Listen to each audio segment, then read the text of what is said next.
Alice's Adventures in Wonderland by Lewis Carroll. Chapter 1. Down the Rabbit Hole. Alice was beginning to get very tired of sitting by her sister on the bank and of having nothing to do. Once or twice she peeped into the book her sister was reading, but it had no pictures or conversations in it. And what's the use of a book, thought Alice, without pictures or conversation? So she was considering in her own mind, as well as she could, for the hot day made her feel very sleepy and stupid, whether the pleasure of making a daisy chain would be worth the trouble of getting up and picking the daisies, when suddenly a white rabbit with pink eyes ran close by her. There was nothing so very remarkable in that, nor did Alice think it so very much out of the way to hear the rabbit say to itself, oh dear, I shall be late." When she thought it over afterwards, it occurred to her that she ought to have wondered at this, but at the time it all seemed quite natural.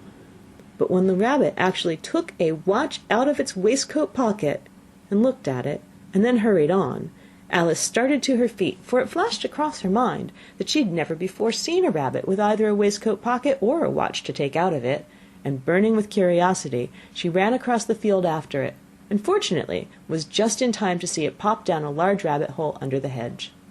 In another moment down went Alice after it, never once considering how in the world she was to get out again. The rabbit hole went straight on like a tunnel for some way, and then dipped suddenly down, so suddenly that Alice had not a moment to think about stopping herself before she found herself falling down a very deep well. Either the well was very deep, or she fell very slowly, for she had plenty of time as she went down to look about her and to wonder what was going to happen next. First she tried to look down and make out what she was coming to, but it was too dark to see anything. Then she looked at the sides of the well, and noticed that they were filled with cupboards and bookshelves. Here and there she saw maps and pictures hung upon pegs.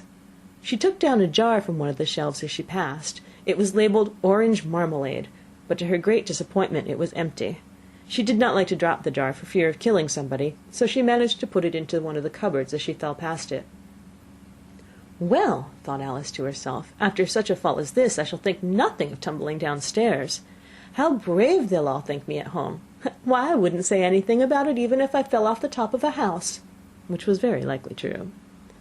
Down, down, down. Would the fall never come to an end? "I wonder how many miles I've fallen by this time," she said aloud.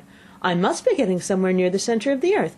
Let me see, that would be 4,000 miles down, I think." For you see, Alice had learnt several things of this sort in her lessons in the schoolroom, and though this was not a very good opportunity for showing off her knowledge, as there was no one to listen to her, still it was good practice to say it over. "Yes, that's about the right distance. But then I wonder what latitude or longitude I've got to." Alice had no idea what latitude was, or longitude either, but thought they were nice grand words to say.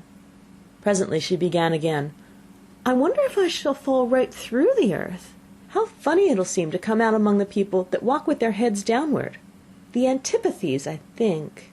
She was rather glad there was no one listening this time, as it didn't sound at all the right word. "But I shall have to ask them what the name of the country is, you know. Please, ma'am, is this New Zealand or Australia?" And she tried to curtsy as she spoke. Fancy curtsying as you're falling through the air. Do you think you could manage it? "And what an ignorant little girl she'll think me for asking. No, it'll never do to ask. Perhaps I shall see it written up somewhere." Down, down, down. There was nothing else to do, so Alice soon began talking again. "Dinah'll miss me very much tonight, I should think." Dinah was the cat. "I hope they'll remember her saucer of milk at tea time. Dinah, my dear, I wish you were down here with me. There are no mice in the air, I'm afraid, but you might catch a bat, and that's very like a mouse, you know. But do cats eat bats, I wonder?" And here Alice began to get rather sleepy, and went on saying to herself in a dreamy sort of way, "Do cats eat bats? Do cats eat bats? And sometimes, do bats eat cats?" For you see, as she couldn't answer either question, it didn't much matter which way she put it. She felt that she was dozing off, and had just begun to dream that she was walking hand in hand with Dinah, and saying to her very earnestly, "Now, Dinah, tell me the truth, did you ever eat a bat?" When suddenly, thump, thump, down she came upon a heap of sticks and dry leaves, and the fall was over. Alice was not a bit hurt, and she jumped up on her feet in a moment. She looked up, but it was all dark overhead. Before her was another long passage, and the white rabbit was still in sight, hurrying down it. There was not a moment to be lost. Away went Alice like the wind, and was just in time to hear it say, as it turned a corner, "Oh, my ears and whiskers, how late it's getting!" She was close behind it when she turned the corner, but the rabbit was no longer to be seen. She found herself in a long, low hall, which was lit up by a row of lamps hanging from the roof. There were doors all around the hall, but they were all locked, and when Alice had been all the way down one side and up the other, trying every door, she walked sadly down the middle, wondering how she was ever to get out again. Suddenly she came upon a little three-legged table, all made of solid glass. There was nothing on it except a tiny golden key, and Alice's first thought was that it might belong to one of the doors of the hall. But alas, either the locks were too large or the key was too small, but at any rate it would not open any of them. However, on the second time round she came upon a low curtain she had not noticed before, and behind it was a little door about 15 inches high. She tried the little golden key in the lock, and to her great delight it fitted. Alice opened the door and found it led into a small passage, not much larger than a rat hole. She knelt down and looked along the passage into the loveliest garden you ever saw. How she longed to get out of that dark hall and wander about among those beds of bright flowers and those cool fountains, but she could not even get her head through the doorway. And even if my head would go through, thought poor Alice, it would be of very little use without my shoulders. Oh, how I wish I could shut up like a telescope! I think I could, if I only know how to begin. For you see, so many out-of-the-way things had happened lately, that Alice had begun to think that very few things indeed were really impossible. There seemed to be no use in waiting by the little door, so she went back to the table, half hoping she might find another key on it, or at any rate a book of rules for shutting people up like telescopes.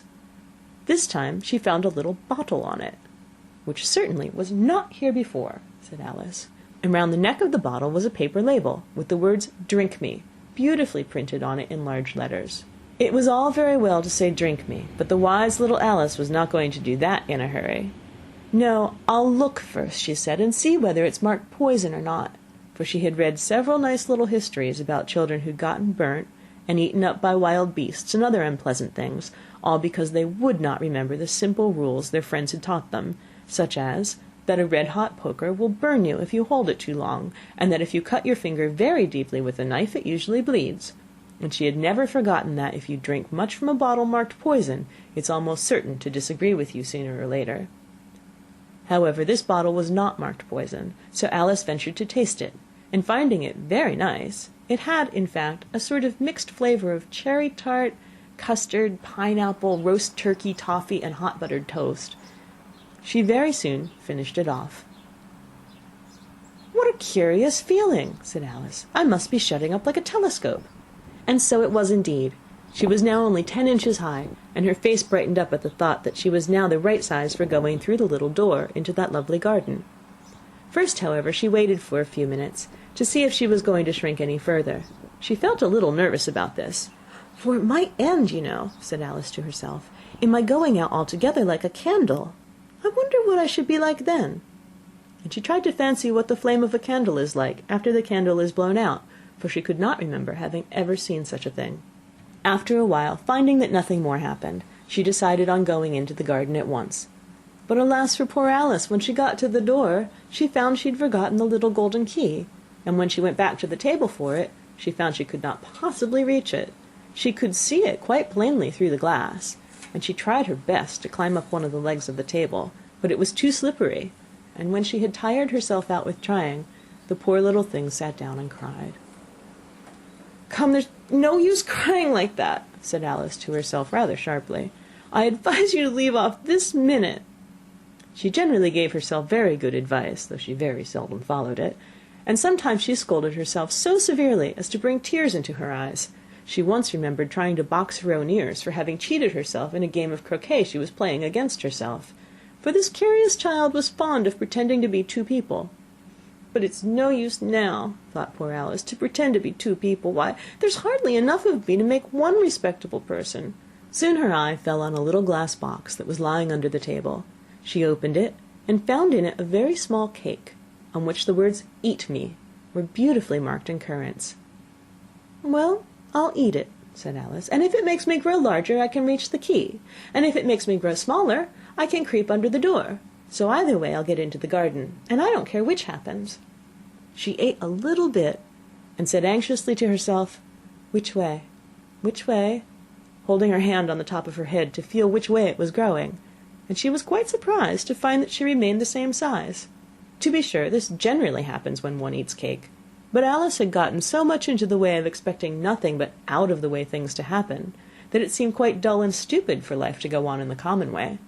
So she set to work, and very soon finished off the cake. End of Chapter 1. Read by Krista McQuillan, Tokyo, Japan, November 15th, 2005.